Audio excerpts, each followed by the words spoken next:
Et si la puissance la plus redoutée du continent africain était invisible?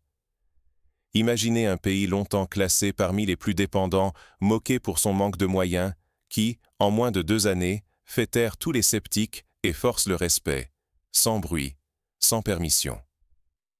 En 18 mois à peine, le Burkina Faso a accompli ce que les experts pensaient impossible avant une décennie entière. Des ingénieurs locaux, loin des caméras, ont conçu une flotte de drones indétectables, capables de frapper sans laisser de traces, d'échapper à tous les radars occidentaux et de bouleverser les règles du jeu en Afrique. Ce n'est pas dans un laboratoire étranger que cette révolution a pris forme. Elle est née de la poussière rouge de Ouagadougou, forgée dans la débrouillardise, la rigueur et la confiance en l'intelligence locale. 5 drones, assemblés par des mains burkinabais, ont neutralisé en moins de 15 minutes une colonne entière de véhicules armés. Les chancelleries occidentales, d'abord incrédules, ont vu leur certitude s'effondrer devant cette efficacité silencieuse. Ici, la victoire ne se compte pas uniquement en armement ou en statistiques. Elle prend la forme d'une autonomie stratégique, palpable et conquise. La souveraineté, au Burkina Faso, n'est plus une promesse lointaine, mais une discipline vécue au quotidien. Ce qui se joue ici, c'est le droit de décider, de protéger, de coder son destin sans attendre le feu vert d'autrui. Ignorer cette révolution, c'est accepter de rester prisonnier des dépendances anciennes, perdre de précieuses années à attendre la permission d'agir et laisser filer l'initiative comme les ressources nationales. L'Afrique, longtemps reléguée au rang de spectatrice, découvre qu'elle peut désormais écrire ses propres règles et imposer son rythme. Mais comment un bouleversement d'une telle ampleur a-t-il pu se produire, dans un silence presque total? Pour saisir l'ampleur de cette mutation, il faut plonger à la source de cette révolution discrète et comprendre, étape par étape, comment le Burkina Faso a changé le cours de son histoire. Tout commence loin des projecteurs, à Ouagadougou, où une poignée de jeunes ingénieurs décident de défier l'impossible. Leur pari, prouver que l'autonomie technologique est à portée de main, même pour un pays sans moyens. Jusqu'à l'année 2022, parier sur le Burkina Faso comme pionnier en technologie de défense paraissait insensé. Le monde voyait ce pays modeste, enclavé, comme un simple consommateur dépendant. Tout venait de l'étranger, chaque décision attendait l'aval de partenaires invisibles, chaque urgence se heurtait aux lenteurs importées. À chaque menace, c'étaient des réunions interminables, des dossiers qui s'entassaient sur les bureaux d'experts étrangers. Les dangers, eux, ne patientaient pas. L'administration, paralysée par la dépendance, devenait une faille béante. Le regard international était sans appel. Ici, on attend. Là-bas, on invente. Il semblait écrit que l'Afrique recevrait toujours l'innovation, jamais ne la créerait. Les rares ingénieurs formés localement partaient, désabusés, abandonnant laboratoires déserts et espoirs étouffés. À Ouagadougou, les laboratoires nationaux n'étaient que l'ombre d'eux-mêmes, équipements obsolètes, budget dérisoire. Concevoir un drone, assembler un circuit? Pour beaucoup, c'était de la science-fiction. Les jeunes talents, brillants mais résignés, regardaient vers l'ailleurs, persuadés qu'ici, tout était déjà perdu. Le Burkina Faso n'était qu'un maillon faible parmi tant d'autres, condamné à attendre, vulnérable par défaut, toujours tributaire des décisions étrangères.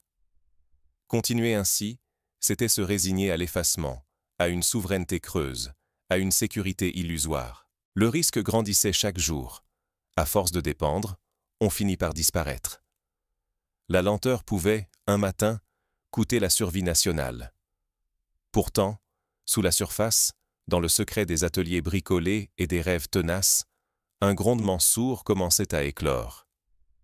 C'est alors qu'est arrivé Ibrahim Traoré.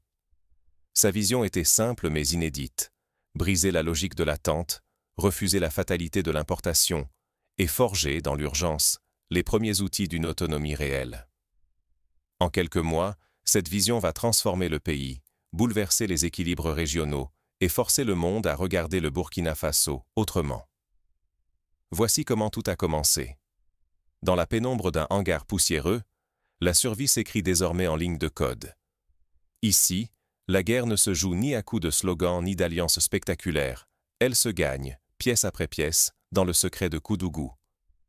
C'est là qu'a émergé le laboratoire improvisé du docteur Louma Tanari, au moment précis où les soutiens étrangers se sont évanouis, laissant la méfiance internationale atteindre son apogée.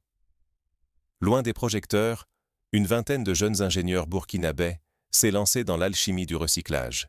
Batteries de vieux téléphones, moteurs de jouets, cartes mères exhumées d'ordinateurs oubliés. Au cœur de ce bric-à-brac, une intelligence artificielle hybride, presque entièrement conçue sur place, servait de cerveau collectif. Moins de 8% du code provenait de l'extérieur. Le reste, chaque protocole, chaque algorithme, était né dans ce hangar, fruit d'une ingéniosité contrainte mais farouche. Nuit et jour, la lumière vacillante des néons guidait les lignes de code, alimentées par des panneaux solaires rafistolés. L'enjeu était vital, survivre sans dépendre, coder ou disparaître. Un matin, l'opération décisive a frappé sans préavis. 5 drones issus de la chaîne artisanale de Koudougou ont ciblé 12 véhicules blindés qui menacèrent les villages du sud. En moins de 15 minutes, la mission fut accomplie. 0 victime civile, pas une goutte de sang inutile. Le silence fut total, aucune fuite, aucune vidéo, aucune revendication tapageuse. Ce silence a déconcerté les chancelleries étrangères. Les grandes puissances, accoutumées au triomphe porté sur tous les écrans, n'ont pas compris cette discrétion méthodique. Les analystes, déroutés, cherchaient en vain la moindre trace industrielle ou logiciel importé. Pour le Burkina Faso, la réussite de l'opération Jamila a tout bouleversé. Pour la première fois, le pays n'était plus simple spectateur de sa défense, ni otage d'autorisations lointaines. Le monde a dû s'adapter à une nouvelle donne, forgée à la force du code et de la mécanique locale. Le risque était immense. À la moindre erreur, le pays risquait la reprise des raids, l'humiliation diplomatique, la confirmation des pires préjugés occidentaux. Mais le succès fut total. La crédibilité nationale s'est imposée, sans bruit, comme une certitude. Les ingénieurs de Koudougou sont devenus le visage d'une renaissance qui ne demande la permission de personne. Pourtant, le triomphe technologique du Burkina Faso n'était qu'un début. L'opération Jamila a ouvert la porte à une série de réactions imprévues, bouleversant l'équilibre bien au-delà du champ de bataille. À mesure que les échos de cette victoire silencieuse se propageaient, de nouveaux défis, politiques, économiques, même identitaires, se sont imposés. La révolution n'allait plus pouvoir rester cachée longtemps. Dans le silence, un peuple apprend à se regarder autrement. En moins de 2 années, le Burkina Faso a écrit l'un des chapitres les plus surprenants de son histoire contemporaine. D'un pays dépendant, il est devenu pionnier technologique, bouleversant l'ordre établi sans bruit ni agitation. Cette métamorphose ne se limite pas à l'armée. Elle questionne le pouvoir, la société, la fierté même d'être burkinabé. La première onde de choc fut la montée fulgurante de l'autonomie technologique. En 18 mois, l'indépendance dans la fabrication et la gestion des équipements de défense est passée de 12% à 72%. Ce bond n'est pas qu'une statistique. Le Burkina Faso a cessé d'attendre l'aval d'autrui. Il impose désormais ses priorités et son rythme. Pour comprendre l'ampleur de cette transformation, il est utile de se rappeler des exemples historiques où l'innovation technologique a bouleversé l'équilibre géopolitique. Au XXe siècle, la Finlande, longtemps considérée comme fragile face à son puissant voisin, a su développer des technologies de guerre asymétriques durant la guerre d'hiver contre l'URSS. En quelques années, sa capacité d'adaptation, combinée à l'inventivité locale, a permis à ce petit pays nordique de tenir tête à une superpuissance et de préserver son autonomie. Ce parallèle montre qu'un pays, même modeste, peut bouleverser les attentes quand il mise sur les talents locaux et une stratégie adaptée. Revenons à Ouagadougou. Cette autonomie s'est traduite par une transformation économique radicale. Le coût d'un drone, jadis entre 150 000 et 500 000 euros à l'international, est tombé à moins de 3 000 euros pour les modèles conçus localement. Plus qu'une victoire sur les prix, c'est une rupture de dépendance. Le budget national respire, libéré des pressions extérieures. Mais l'impact va au-delà des chiffres. Le moral des soldats a changé. Pour la première fois, ils utilisent des outils nés chez eux, adaptés à leur terrain. Un exemple marquant. Lors d'une opération en zone boisée, les drones burkinabés ont pu cartographier en temps réel les mouvements ennemis, évitant une embuscade et sauvant ainsi des dizaines de vies. Dans les écoles, l'inscription en robotique et ingénierie explose. Chacun sent que l'avenir scientifique du pays se bâtit désormais sur son propre sol. Une fierté nouvelle, discrète mais puissante, gagne la population. Cette dynamique ébranle les vieux réflexes de corruption. Les chaînes d'approvisionnement, désormais courtes et surveillées, laissent moins de place à l'opacité. L'État burkinabé réduit sa dépendance à l'aide étrangère et reprend la main sur ses ressources, ses choix. Pourtant, l'histoire déborde les frontières. Les voisins observent, fascinés ou inquiets. Du Ghana au Niger, des délégations viennent étudier en secret le modèle burkinabé. Au-delà, les chancelleries des grandes puissances s'alarment. Cette émancipation bouscule leur influence et leur monopole technologique. Inévitablement, cette ascension attire des dangers. La menace d'un embargo plane, comme celle du sabotage ou des cyberattaques. Certains redoutent une course régionale à l'armement, déclenchée par la réussite du Burkina Faso. Pour illustrer ce danger, rappelons l'histoire de l'Iran dans les années 2000. Après avoir développé son propre programme de drones et de missiles, le pays a été confronté à une série de sanctions et d'attaques informatiques, notamment l'opération Stuxnet, qui visait à ralentir son programme nucléaire. La leçon est claire. Toute percée technologique indépendante attire inévitablement des tentatives de déstabilisation extérieure. Le Burkina Faso est donc à la croisée des chemins. Il peut devenir le modèle africain d'une souveraineté pragmatique ou être étouffé par les ripostes internationales. Tout dépendra de sa capacité à anticiper ses prochaines faiblesses, à éviter l'isolement et à cultiver l'ouverture sans sacrifier son autonomie. Mais la transformation burkinabé n'est pas un miracle. Elle repose sur une discipline collective et des choix douloureux. Les prochains mois révéleront jusqu'où ce pari peut tenir face aux pressions extérieures. Le futur ne se subit plus, il s'écrit ligne par ligne. Au Burkina Faso, cette conviction est devenue un mode de vie, un moteur quotidien. Ici, le progrès n'est plus importé. Il se fabrique, il se partage, il s'enseigne, et il se propage bien au-delà des frontières. Dans les quartiers animés de Ouagadougou et de Bobo-Dioulasso, les jeunes investissent garages et salons familiaux, les transformant en laboratoires ouverts. On y apprend à coder, à démonter, à reconstruire. La technologie n'est plus un mirage réservé à d'autres continents. Elle devient tangible, accessible, bricolée avec ingéniosité et transmise de main en main. Les adolescents refusent désormais l'exil subi. Ils restent non par défaut, mais parfois en un avenir façonné ici, sur leur sol. Leur ambition n'est pas de partir, mais de bâtir, d'inventer ce qui n'existe pas encore, dans leur propre langue et pour leurs propres besoins. Les usages dépassent largement le cadre militaire. Désormais, les drones survolent les champs, surveillent les cultures, cartographient les zones vulnérables.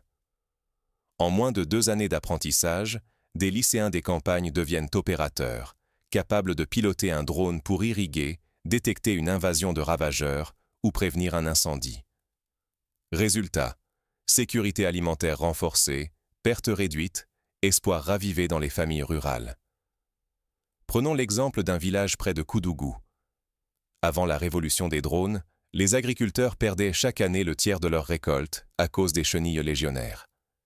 Depuis que les jeunes du village pilotent des drones pour détecter et traiter au plus tôt les foyers d'infestation, ces pertes ont chuté de moitié. La vie quotidienne s'en trouve transformée.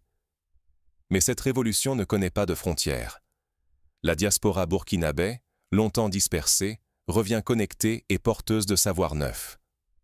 Certains enseignent à distance, d'autres rentrent pour créer des coopératives ou des ateliers, transmettant à la fois les méthodes et les valeurs. Chaque expérience extérieure vient renforcer le socle local, nourrissant un cercle vertueux d'innovation partagée.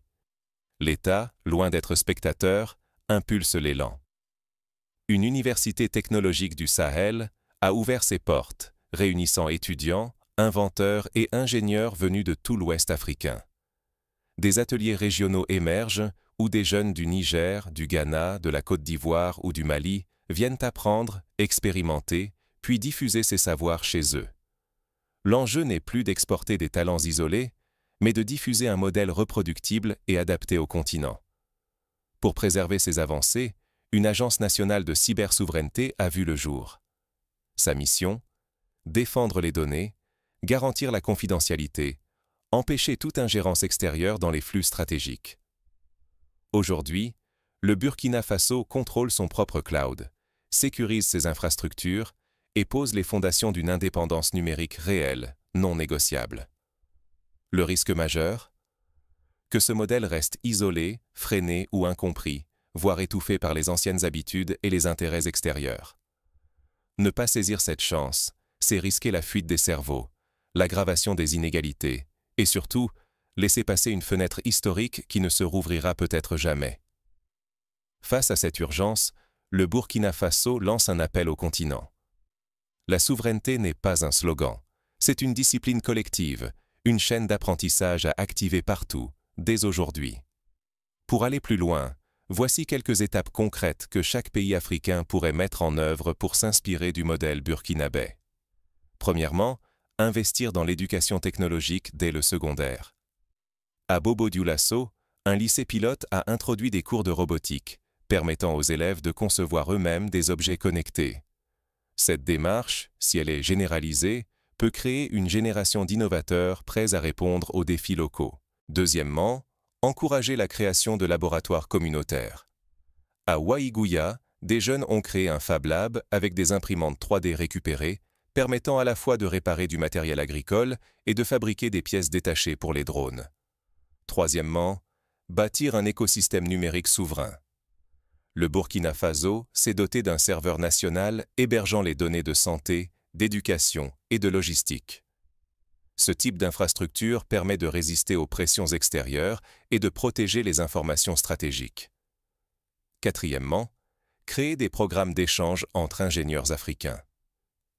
Une initiative pilote permet chaque année à 50 étudiants maliens, ivoiriens et burkinabés de travailler ensemble sur des prototypes de robots agricoles.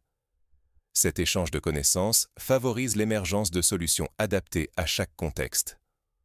Enfin, instaurer des mécanismes de veille contre la corruption et la dépendance externe.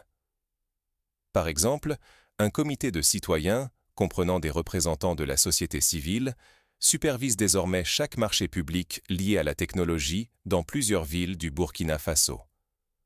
Ce contrôle citoyen limite les dérives et ancre l'innovation dans l'intérêt général. Pourtant, derrière cette renaissance, chaque progrès reste fragile, soumis à des menaces visibles et invisibles. Jusqu'où ce fragile équilibre pourra-t-il résister aux pressions extérieures ? La souveraineté ne s'achète pas. Elle se construit, ligne, par l'effort d'une nation décidée à ne plus dépendre des autres. Pendant des décennies, on a répété que l'autonomie était réservée aux grandes puissances. Mais en moins de 2 années, le Burkina Faso a prouvé le contraire. Quand la volonté collective rencontre l'innovation locale, la fatalité recule. Ce que certains qualifiaient de provocation, d'autres l'ont vécu comme un souffle neuf. Les ingénieurs burkinabés n'ont attendu ni validation, ni permission. Ils ont avancé dans le silence des ateliers, là où chaque contrainte devient une occasion de créer. La leçon est limpide. Refuser d'apprendre et de produire soi-même, c'est choisir la dépendance. Mais le moindre acte d'audace ouvre la voie à une dignité nouvelle, partagée par tout un peuple. Ignorer cet appel, c'est s'enfermer dans la marge. Oser, même timidement, c'est allumer une ère d'initiative et d'espoir collectif. Bâtir la souveraineté, ce n'est pas défier le monde. C'est renouer avec ses propres forces, redonner du sens à chaque geste du quotidien. Le Burkina Faso montre que la vraie puissance ne se proclame pas. Elle se tisse à pas lents, dans la maîtrise patiente et le respect de soi. Il n'est plus question de demander la permission pour avancer. Chaque solution locale, chaque minute gagnée sur la dépendance, sont des victoires silencieuses. La souveraineté n'est pas un luxe, mais une discipline. Elle se forge dans la répétition, dans le choix lucide, dans la confiance qui grandit loin des projecteurs. Alors, Pourquoi attendre? Rien ne commence demain si l'on n'ose pas aujourd'hui. Dans la technologie, l'agriculture, l'éducation ou la culture, chaque pas vers l'autonomie façonne une identité fière et solide. La transformation du Burkina Faso n'est pas un miracle. C'est la preuve qu'un continent peut reprendre la main, à son rythme, sans bruit ni permission. Le respect international se conquiert par la compétence, jamais par la soumission. À chaque génération d'inventer sa souveraineté. N'attendez pas le feu vert. La souveraineté se construit, ici, maintenant, par chacun. Ensemble.